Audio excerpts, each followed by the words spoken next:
যখন আমার প্রথম ভালোবাসা মানুষটা আমার লাইফ থেকে চলে যায়, তখন আমি গত 4 বছর আমি সম্পর্ক কারোর সাথে করিনি, কিন্তু নিজেকে প্রমাণ করে দেখাতে পারবো।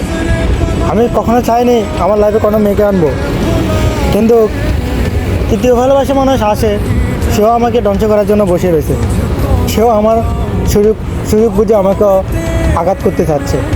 কিন্তু আমার ভুলটা কী ছিল? আমি কি তৃতীয় ভালোবাসা? মানুষ বলে তৃতীয় ভালোবাসাও সুন্দর, ভালোবাসা ধরে রাখার জন্য অনেক সুন্দর।